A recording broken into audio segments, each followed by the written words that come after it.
नमस्कार दोस्तों, स्वागत है आप सबका फिर से एक बार आपके अपने YouTube चैनल आस्क ऑटो गुरु पर। आज है संडे और हर संडे मैं लेकर आता हूं आपके लिए नया संडे कमेंट बॉक्स, जहां पर हफ्ते भर के आप ही के द्वारा पूछे गए कुछ चुनिंदा सवालों के मैं देता हूं जवाब। प्रैक्टिकली सभी कमेंट्स को पढ़ना और उनके जवाब देना पॉसिबल नहीं है, इसीलिए मैं कहता हूं कि चुनिंदा सवाल ही मैंने आज भी उठाए हैं जिसके आपको जवाब मिलने वाले हैं। वीडियो को एंड तक देखना, हो सकता है आपके द्वारा पूछा गया सवाल यहां पर प्रेजेंट हो जाए। बढ़ते हैं आगे। पहला सवाल है, वैसे ये इंस्टाग्राम पर पूछा गया था, बिंग ऑथेंटिक 1 इनका नाम है और ये पूछते हैं, सर मैं वैभव दास जी, ये काफ़ी पुराने व्यूअर है हमारे, नाम ऊपर थोड़ा अलग था इसलिए मैंने पढ़ा नहीं। तो वैभव दास जी, सबसे पहले तो कैसे हो आप? आपका बहुत बहुत स्वागत है हमारे इस चैनल में फिर से एक बार। और ये लिखते हैं, सर मैं वैभव दास, आपके चैनल का व्यूअर, आपसे टिप्स चाहिए कि कैसे मैं अपने प्लैटिना एज गियर BS6 का माइलेज बढ़ा सकूं। मेरी बाइक सिर्फ एक सर्विसिंग हुई है और अभी 2400 किलोमीटर रनिंग हुई है, पर कंपनी और शोरूम वाले बोल रहे हैं कि 4500 किलोमीटर और 240 डेज 240 डेज के बाद ही सेकेंड सर्विस करना है। और मेरे बाइक अभी 3 मंथ हुए हैं फर्स्ट सर्विसिंग के लिए, अभी था मुझे 60 किलोमीटर का माइलेज। वैभव दास जी, लिखते वक्त थोड़ा सा सब्र करके लिखा करो, पढ़ने में काफ़ी ज़्यादा दिक्कतें आ रही है, व्यूअर्स भी इरिटेट हो जाते हैं ऐसी चीज़ों से। अटक अटक के बोलता हूँ तो फिर जाहिर सी बात है। खैर, इनका पूछना है कि पहले सर्विसिंग हो चुकी है 2400 किलोमीटर, कंपनी वाले बोल रहे हैं 4500 किलोमीटर, तो सर्विसिंग कब करनी चाहिए, यानी 240 डेज या फिर 4500 किलोमीटर?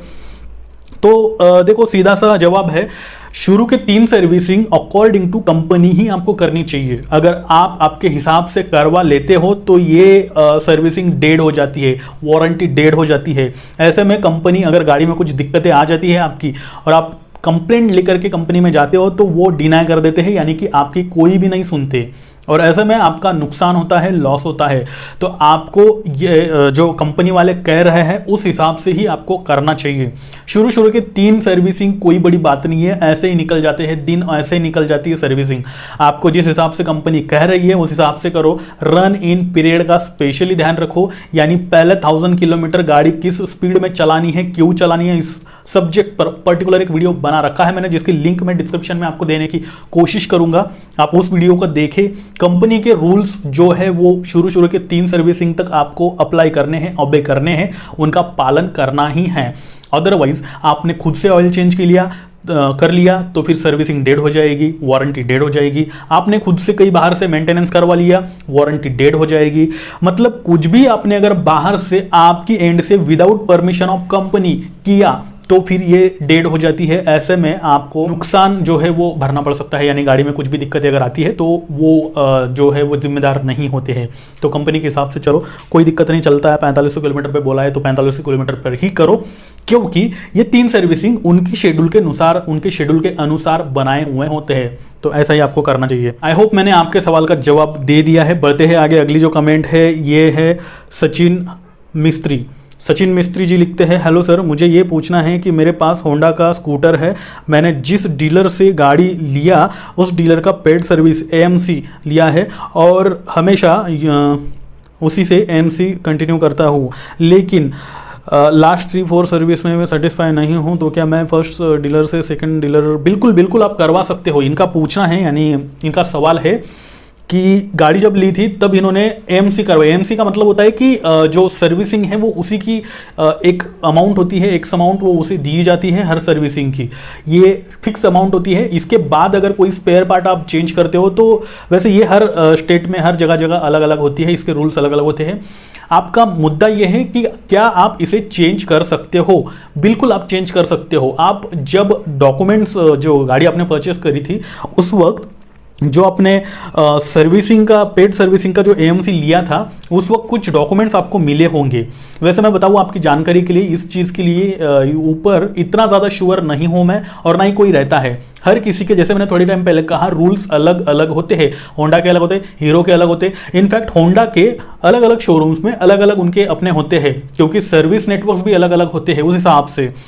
तो आप एक बार वापस वहां पर जाकर के इंक्वायरी कर सकते हो, जो डॉक्यूमेंट्स आपको मिले हैं उसमें टर्म्स कंडीशंस जो है वो पढ़ सकते हो। मेरे हिसाब से चेंज हो जाना चाहिए, रिफंड मिल जाना चाहिए। आप डिसकंटिन्यू करना चाहते हो तो वो भी शायद कुछ प्रावधान होगा, उसका भी आप वो भी कर सकते हो। एक बार कस्टमर केयर को फोन करके पूरी जानकारी जरूर ले ले। सोनू पांडे अगली जो कमेंट है वो पूछा है इन्होंने, और ये लिखते हैं मेरी गाड़ी जस्ट 3 दिन ओल्ड है और जस्ट 1 किलोमीटर का राइड में ही उसका इंजन बहुत गर्म हो जाता है, ऐसा क्यों? मैंने कई बार कहा है, मेरे हर एक वीडियो में मैं कहता हूं, जब भी गाड़ी आप नहीं लेते हो तो इंजन के जो स्पेयर पार्ट होते हैं उनका वेयर एंड टेयर अच्छे से नहीं हुआ रहता है, क्योंकि हर स्पेयर पार्ट अलग अलग कंपनियों से बन करके आता है और फिर एक जगह पे असेंबल करा जाता है, तो प्लस माइनस का टॉलरेंस छूट जाता है। इसका जवाब आपको डिस्क्रिप्शन में एक लिंक दे रखी है मैंने, वहां पर मिल जाएगा उस वीडियो में, तो आप उस वीडियो को पूरा देखो, क्योंकि यहां पर अगर मैं पूरी चीजें बताने लग गया तो ये वीडियो पता नहीं काफी लंबा हो जाएगा। तो आप उस वीडियो को देख लो, इसका जवाब आपको मिल जाएगा क्यों गर्म होता है। मोटा मोटी तौर पर मैं आपको यह बताना चाहता हूं कि नई गाड़ी हमेशा हीट होती ही है। फर्स्ट सर्विस सेकंड सर्विसिंग के बाद ये इशू अपने आप कम होते जाता है, so don't worry about it, ये कोई बड़ा मेजर इशू नहीं है। लॉबिन चकमा अगली कमेंट है और ये लिखते हैं, सर मैं लॉबिन चकमा मिजोरम में रहता हूँ, मिजोरम पहाड़ी इलाका है। सर आपसे रिक्वेस्ट करता हूँ, मेरे हाइट 5.2 है, 52 kg। सर मेरे लिए कौन सा बाइक सही रहेगा?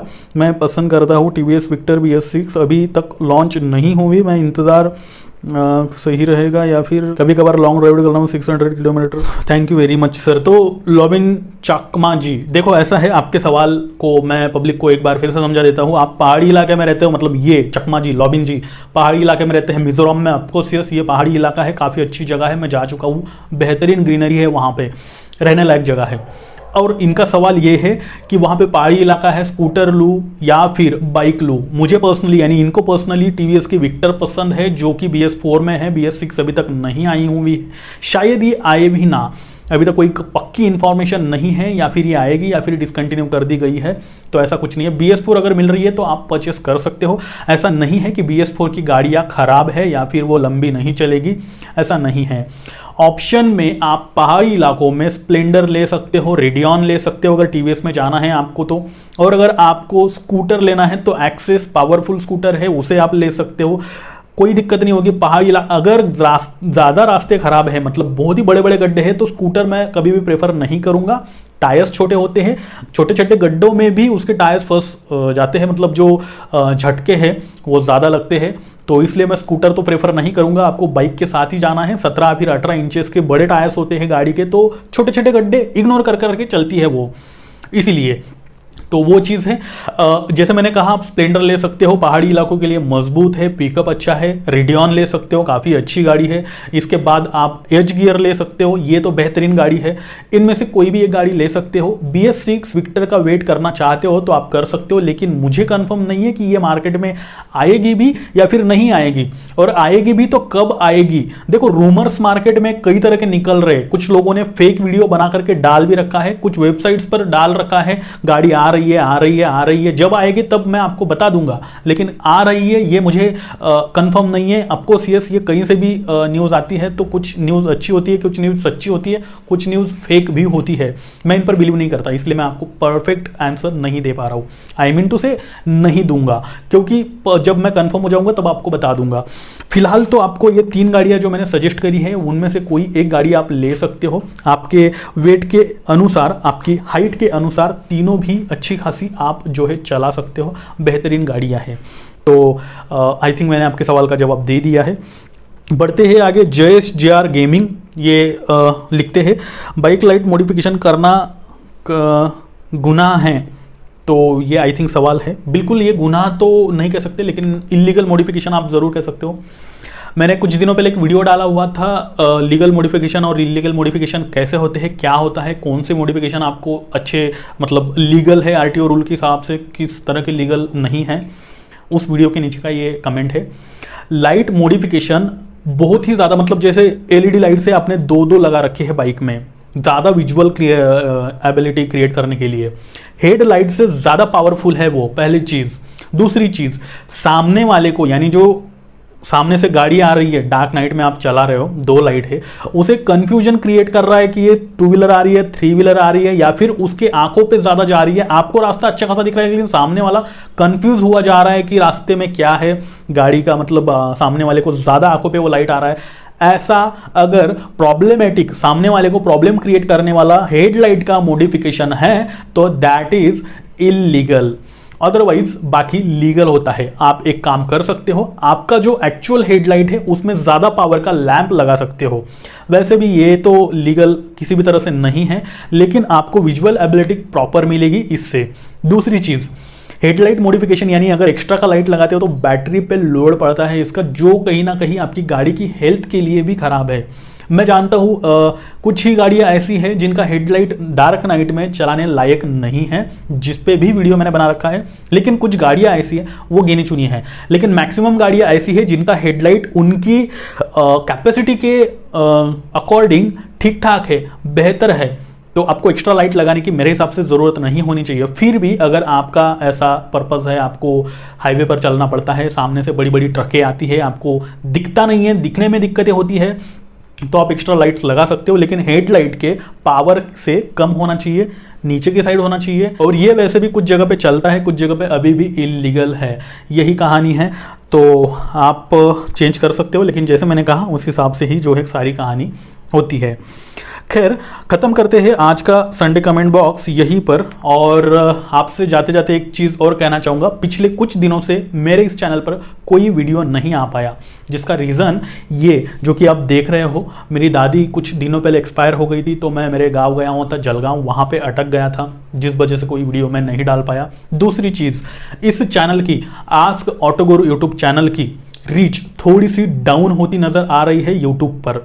तो मैं आपसे रिक्वेस्ट करूंगा, जिस तरह से आपने मुझे यहाँ तक पहुँचाया है, जिस तरह से आपका प्यार मुझे अभी तक मिलता रहा है, आगे भी मिलता रहे। आप अगर किसी गाड़ी को सर्च आउट करते हो तो आगे #AskAutoGuru ज़रूर लगाया करें। आपको इन्फॉर्मेशन हमारी पसंद आती है तो इस चैनल के साथ ज़रूर बने रहे। साथ ही साथ कंटेंट से रिलेटेड भी कई तरह के लोग अलग अलग कमेंट्स करते हैं, आप ऐसा वीडियो डाला करो, आप ऐसा वीडियो डाला करो, आप प्रैक्टिकल एनालिसिस डाला करो, आप सिर्फ रियल लाइफ एक्सपीरियंस डाला करो, आप बाहर जाकर के वीडियो डाला करो, तरह तरह की बातें हैं।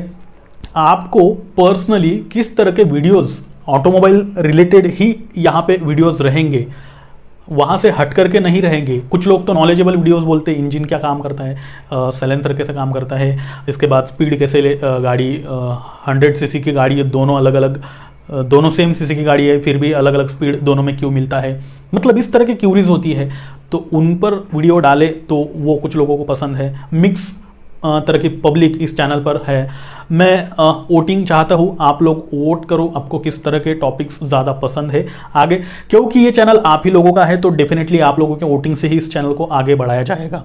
और अगर मुझे ही चलाना है तो डेफिनेटली मेरे पास टॉपिक्स की कोई कमी नहीं है, कमी है तो बस टाइम की। दिन भर का जॉब भी रहता है और फिर यहाँ पे यूट्यूब के लिए वीडियो भी बनाना पड़ता है, एडिट वेडिट करके सब कुछ करके आपको 10 मिनट में ये मिल जाता है, लेकिन मेरे पर्दे के पीछे की कहानी कुछ अलग है। अगर आप यूट्यूबर हो तो आप जानते रहेंगे।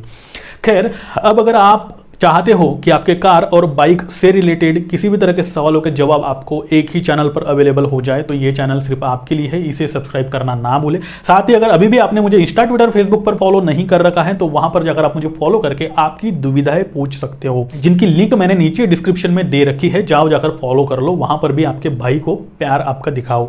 अब मैं चेतन पाटिल लेता हूं आपसे विदा और फिर से मिलता हूं ऐसे ही किसी नए इंटरेस्टिंग वीडियो के साथ। तब तक के लिए नमस्कार।